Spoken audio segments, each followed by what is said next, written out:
जय बाबा स्वामी, जय आत्मेश्वर।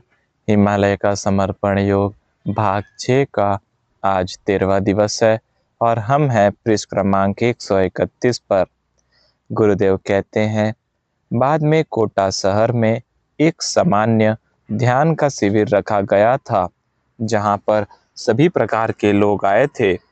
उस शिविर में एक फरसी का व्यापारी आया था और वह शिविर करने के बाद मिलने आया और अपनी खराब आर्थिक स्थिति की समस्या बता रहा था। वह बोलता था, मेरे 20 लाख यहाँ पड़े हैं, मेरे 15 लाख वहाँ पड़े हैं, मुझे कुछ समझ में नहीं आ रहा था। वह बोला, मैंने जमीन 20 लाख में खरीदी और खोदा तो फरसी नहीं निकली तो छोड़ दी।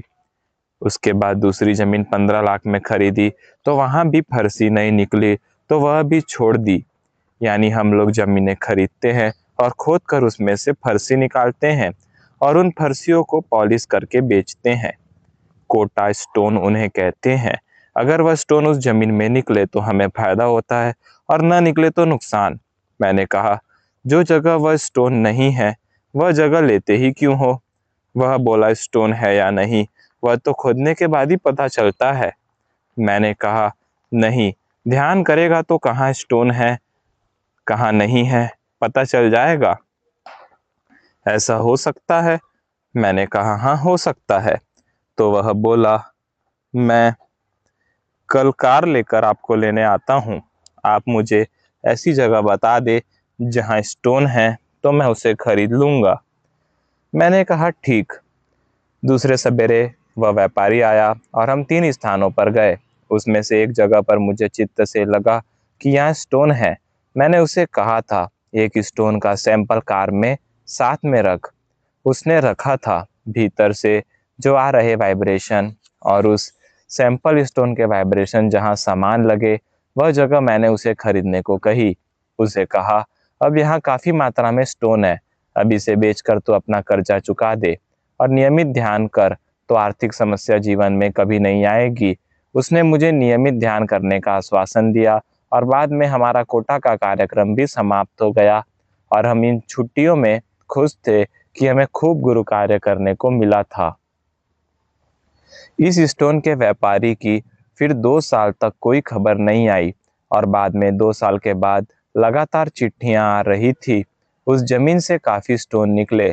मैंने खूब धन कमाया, सब कर्जा भी चुक गया। आपकी कृपा हो तो एक बार आप अवश्य कोटा आए और मुझे एक और जमीन दिखाए जहां पर स्टोन है। इस प्रकार उसके बुलावे के पत्र आते थे। मैं उसे ध्यान करने को कहता था। वह ध्यान तो नहीं करता था, लेकिन कोटा बुलाते रहता था। फिर उसके पत्र आने लग गए, मेरे साथ साझेदारी कर लो, सब पैसा व्यवसाय में लगाऊंगा, आप केवल जमीन खोज कर दो, मैं आपको 4 आने की यानी 25% की साझेदारी देता हूँ। ऐसे 3-4 पत्रों का मैंने कोई उत्तर ही नहीं दिया। लेकिन इस प्रकार का जब 5वां पत्र आया तब मैंने उसे पत्र लिखा। यह सब मैंने तू ध्यान मार्ग से जुड़े इसीलिए किया था क्योंकि तू उस समय अपनी आर्थिक समस्या में इतना ग्रस्त था कि तुझे मेरी आत्मज्ञान की बात समझ में नहीं आती। इसीलिए मैंने तुझे समस्या से निकालने के लिए मदद की थी। जिस परमात्मा की शक्ति से मैंने स्टोन वाली जमीन को पहचाना, वह शक्ति मेरे गुरु का प्रसाद है। प्रसाद कभी भी बेचा नहीं जाता, इसीलिए उस ज्ञान का उपयोग मैं व्यापार में नहीं कर सकता और यह व्यापार और व्यवसाय की दुनिया सालों पहले छोड़कर मैं आया हूँ। मैं उसमें वापस नहीं जाना चाहता। तू ध्यान कर तो ही तेरा भला होगा। अब मैं जीवन में तुझे कभी नहीं मिलूंगा क्योंकि तेरे पुण्य कर्म समाप्त हो गए हैं। जीवन में ऐसे भी कई अनुभव आए, जैसे स्कूल में जाए इसीलिए माँ मिठाइयाँ देती है तो बदमाश बच्चे मिठाई खाकर भी स्कूल नहीं जाते हैं। कभी कभी ऐसा भी होता था कि किसी समस्या के कारण साधक इस ध्यान मार्ग में आता था, लेकिन वह समस्या उसे इस ध्यान मार्ग में आने का निमित्त हो जाती थी और बाद में समस्या दूर हो जाने के बाद भी साधक ध्यान मार्ग से ही जुड़ जाता था। वैसे जीवन की सारी समस्याएं ही शरीर के साथ ही होती है। मनुष्य में शरीर भाव अधिक हो जाने पर समस्या की तीव्रता अधिक महसूस होती है। और शरीर भाव कम होने पर तीव्रता कम महसूस होती है। और इस शरीर भाव की तीव्रता को केवल आत्म भाव बढ़ाकर ही कम किया जा सकता है। आत्म भाव हम स्वयं नहीं बढ़ा सकते हैं। इसके लिए हमें पवित्र और शुद्ध आत्माओं के संगत में रहना पड़ता है। सब संगत का ही असर होता है। हिमालय में जाना कठिन है, लेकिन वहाँ की कठिनाइयों पर विजय पाकर जो वहाँ पहुँच गए वे अच्छी संगत को पा गए, क्योंकि वहाँ अच्छी आत्माओं की सामूहिकता है। हिमालय में पहुँचना भी एक जन्म में संभव नहीं है, क्योंकि एक जन्म में इच्छा करते हैं जाने की, दूसरे जन्म में स्थिति बनाते हैं कि जा सके, और तीसरे जन्म में जाने का प्रयास करते हैं और रास्ते में शरीर साथ छोड़ देता है, लेकिन मृत्यु के बाद भी उनकी दिशा उधर्वगामी होती है। इसीलिए अगले जन्म में वे अवश्य वहां तक पहुंचने में सफल हो जाते हैं, और फिर वहां जाकर जो पवित्र आत्माओं की संगत मिलती है तो उनकी सामूहिकता में आत्मीय भाव बढ़ जाता है और आध्यात्मिक स्थिति बन जाती है। वहां तक पहुंचने में सारे प्रयत्न हैं। एक बार पहुंच गए कि कोई भी वापस नहीं आता है। मेरी पत्नी मेरी आध्यात्मिक यात्रा का आधार थी। वह मेरे जीवन में आने के बाद ही कोई निर्णय मैं ले पाया था। बचपन से आध्यात्मिक बातों में रुचि थी। बचपन से ही घर में भी आध्यात्मिक वातावरण मिला था, लेकिन निर्णय लेने की क्षमता नहीं थी।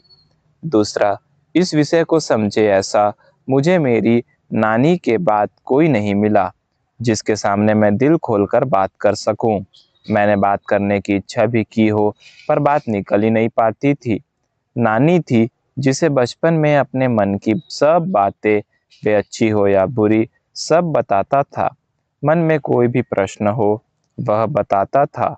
नानी भी जितना उसे समझता था समझती थी, लेकिन वह भी खोज ही रही थी। एक तो मुझे समय देने के लिए किसी के पास समय ही नहीं था।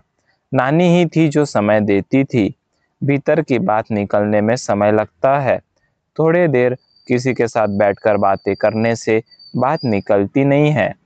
मेरे जीवन में नानी कम ही समय रही, लेकिन जितने समय रही उसने मुझे खूब समय दिया, और उसी के कारण मेरे अंतरंग संबंध मेरी नानी के साथ जुड़ गए थे। और बचपन में माँ शिक्षिका के प्रशिक्षण के लिए बाहर रही थी, मेरी माँ भी थी। आध्यात्मिकता का बीज मेरा नानी के साथ ही अंकुरित हुआ था, पौधा बना था। वो पौधा ही बाद में पत्नी के सानिध्य में वृक्ष बना। पत्नी के अपने विचार थे, अपनी सोच थी। मेरी सभी बातों से वह सहमत रहती थी ऐसा नहीं था। यानी वह केवल हाँ जी नहीं करती थी, वह अपना अलग विचार भी हो या सोच भी हो तो भी सामने रखती थी। बाहरी परिस्थितियां कैसे भी हो, वह सदैव सकारात्मक भाव ही रखती थी। अंतर था तो गुरु सानिध्य का। उसे गुरु सानिध्य नहीं मिला था, मुझे मिला था, वह भी उसी की सहायता से ही मिला था। मेरे नौकरी छोड़ने के निर्णय के बाद मैं और वह दोनों ही रिश्तेदारों और समाज से एक प्रकार से बहिष्कृत ही कर दिए गए थे। हमारे किसी रिश्तेदार से कोई संबंध नहीं रह गए थे, और जीवन का कठिन समय था। 3 बच्चों की जवाबदारी थी, आर्थिक स्थिति भी ठीक नहीं थी। ये सब प्रतिकूल वातावरण में हम दोनों एक दूसरे के बहुत करीब आ गए थे। उसकी दुनिया मेरे तक और मेरी दुनिया उस तक ही सिमट कर रह गई थी। हम अपने अनुभव एक दूसरे के साथ बांटते थे। वह मेरी पत्नी ही नहीं थी, मेरी मित्र थी, मेरी सलाहकार थी, मेरी श्रोता थी, मेरी शिष्या थी, मेरी पहली शिष्या। अनुभूति कराने का प्रथम प्रयोग उसी पर किया था। वह अनुभूति कराकर मैंने कहा, यह अनुभूति कराने के लिए अधिकारी पुरुष का होना अत्यंत आवश्यक है, और अधिकारी होने के लिए गुरु के द्वारा इस कार्य हेतु अधिकृत करना अत्यंत आवश्यक है।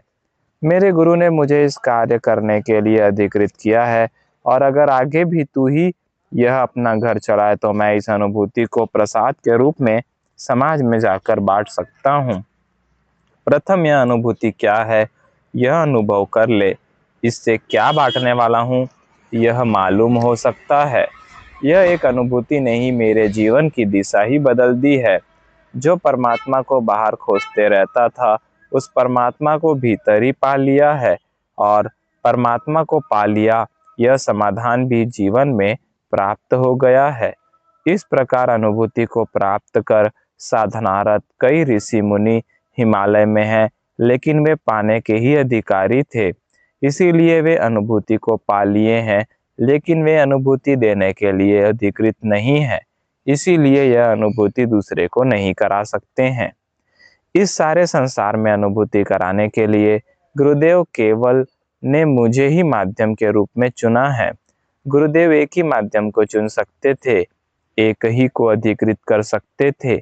अधिकृत का अर्थ बड़ा विशाल है। अधिकृत किया यानी उन्होंने अपने जीवन में प्राप्त सारी शक्तियां अपने माध्यम में डाल दी है। मैं इस विषय में एक बिरला मनुष्य हूँ जो गुरुदेव द्वारा अधिकृत हूँ और समाज में भी हूँ। तू इसे समझ पा रही है कि नहीं पता नहीं, यह जवाबदारी बहुत बड़ी है। इसका सीधा अर्थ है सारे संसार के लिए केवल एक ही माध्यम। हमारा विश्व इस परिवार तक सीमित नहीं रहेगा। यह अनुभूति का कार्य भविष्य में सारे संसार में होने वाला है। विश्व स्तर पर होने वाली एक बड़ी योजना की यह गुरुदेव द्वारा माध्यम को अधिकृत करना शुरुआत मात्र है। अभी तो यह सब छोटे स्तर पर चल रहा है, लेकिन इसकी तैयारी गुरु शक्तियां विश्व स्तर पर कर रही हैं। जब सारी तैयारियां हो जाएंगी तभी हमें पता चलेगा। मुझे जो आगे का नजर आ रहा है वह बहुत ही विशाल है। अभी तो मैं ही लोगों के पास जा रहा हूँ, कल लोग मेरे पास दुनिया से ही खोजते हुए आएंगे। दुनिया के कोने कोने से आएंगे। आने वाले लोग शुद्ध आत्मा होंगे, पवित्र आत्मा होंगे। वे शरीर से किसी भी रंग के हो, किसी भी देश के हो, किसी भी भाषा के हो, चैतन्य की भाषा एक होगी। चैतन्य का धर्म एक होगा, आत्मधर्म। यह माध्यम के रूप में मेरा शरीर और एक पवित्र शुद्ध आत्मा के रूप में उनका शरीर किसी एक निश्चित स्थान पर एक दूसरे के सम्मुख आएंगे। यह सब गुरु शक्तियों के द्वारा निश्चित है। मनुष्य के शरीर की सीमाएं हैं जो मनुष्य ने ही तैयार करके रखी हैं। भाषा, देश, धर्म, रंग, जाति, ये सब आत्मा के क्षेत्र में नहीं है। आत्मा इन सब से ही मुक्त है। आत्मा का अपना अलग ही विश्व है, वह इस विश्व से अलग है। वह विश्व का माध्यम मेरे गुरुदेव ने मुझे बनाया है। कितना व्यापक दृष्टिकोण है और कितना व्यापक क्षेत्र है। आज यह सब असंभव सा लग रहा है, लेकिन यही सब कल संभव होगा।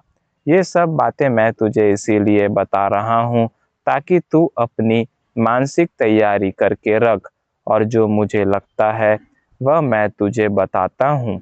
यह अधिकृत शब्द छोटा सा है, लेकिन एक शब्द में गहन अर्थ छुपा हुआ है, और यह सब हिमालय के तलहटी में रहकर तो संभव नहीं होगा। यानी ये मेरी साधना स्थली है, मेरी कर्म स्थली गुजरात है। वहाँ जाकर ही यह कार्य प्रारंभ होगा। इस अधिकृत शब्द के पीछे पिछले 800 साल की साधना और तपस्या की शक्तियाँ हैं। मुझे माध्यम बनाना था, इसीलिए मेरा जन्म हुआ है, और इस अधिकृत माध्यम के साथ एक 800 साल के युग का अंत है। एक ही इच्छा, अनुभूति को जन सामान्य तक पहुंचाने की, यह इच्छा लेकर ही प्रत्येक माध्यम ने इस अनुभूति को आगे बढ़ाया है। 800 सालों में माध्यमों के शरीर और आकार अलग अलग रहे हो, लेकिन उस सब में इच्छा एक ही थी। सबका मिशन एक ही था। एक ही मिशन के लिए सभी ने अपना सारा जीवन ही दांव पर लगाया है। इन सब बातों की जवाबदारी अब मुझ पर आ गई है। इस बड़ी जवाबदारी को पूर्ण करने में मुझे तेरी मदद चाहिए। तेरे मदद के बिना मैं अपने आप को अधूरा पाता हूँ। पतंग आकाश में कितनी ही ऊंचाई पर जाए तो भी उसे एक पतले धागे का सहारा होता है, जिससे वह पतंग भटक नहीं जाती है और धागे के सहारे वापस अपने स्थान पर आ जाती है। पतंग के जीवन में डोर का बड़ा ही महत्व है। वैसे ही मेरे जीवन में तेरा महत्व है। जब भी लगे मैं अधिक ऊंचा जा रहा हूँ, मुझे नीचे ले आना। अधिकृत माध्यम बनने के बाद सतत गुरु शक्तियों से चैतन्य का प्रवाह आते रहता है। उस प्रवाह में रहकर ध्यान में न जाते हुए कार्य करना कठिन है।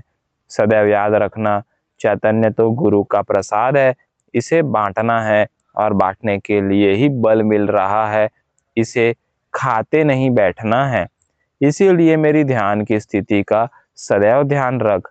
ध्यान में स्थिति यह होती है कि हिमालय के कैलाश पर्वत पर पहुंच गए, यह अनुभव होता है। और वहां पहुंच जाने के बाद वापस आने की सुध भी नहीं रहती है, क्योंकि शरीर का नियंत्रण पूर्ण ही समाप्त हो जाता है। जब शरीर ही नहीं है तो वापस क्या जाना। वहाँ के वातावरण में जाकर यह याद भी नहीं रहता कि अभी यहाँ रहने का समय नहीं आया है, हमें वापस भी जाना है। मुझे इस स्थान पर तेरे मदद की आवश्यकता है।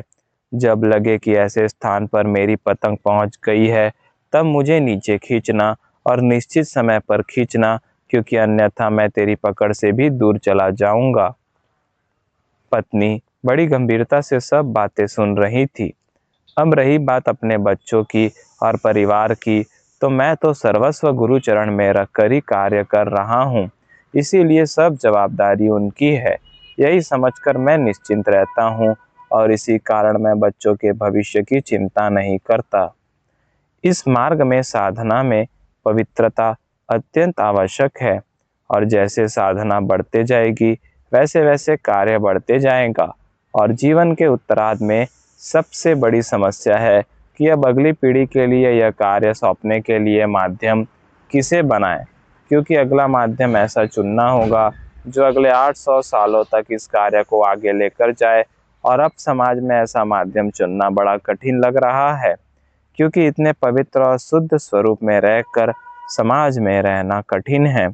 तो ऐसा माध्यम समाज में मिलेगा कहाँ, यह प्रश्न है। जीवन के सभी प्रश्नों के उत्तर समय के साथ मिलते हैं। गुरु शक्तियाँ सब आगे तक का सोच रही हैं। केवल उन पर विश्वास करके जब हम वहाँ पहुँचते हैं तो नया द्वार खुलता है, जिस द्वार का हमें पहले पता नहीं होता। ये चैतन्य की विरासत सौंपने के लिए गुरु शक्तियों की भी कुछ योजना होगी, और योजना विश्व की है तो माध्यम भी विश्व स्तर का ही होगा। और अब एक माध्यम होगा या अनेक होंगे, कुछ भी पता नहीं है। माध्यम मूर्तियों के रूप में होगा या मनुष्यों के रूप में, यह भी मालूम नहीं है, क्योंकि इतने पवित्र और शुद्ध रूप में समाज में रहना अत्यंत कठिन कार्य है। क्योंकि चित्त की पवित्रता का समाज में ज्ञान नहीं है। चित्त की पवित्रता से शरीर की संवेदनशीलता बढ़ती है, और इतनी संवेदनशीलता से समाज में कैसे रहा जाए, यह प्रश्न निर्माण हो रहा है। क्योंकि इस मार्ग में जैसे कार्य बढ़ेगा, कार्य के साथ साथ शरीर की संवेदनशीलता भी बढ़ेगी।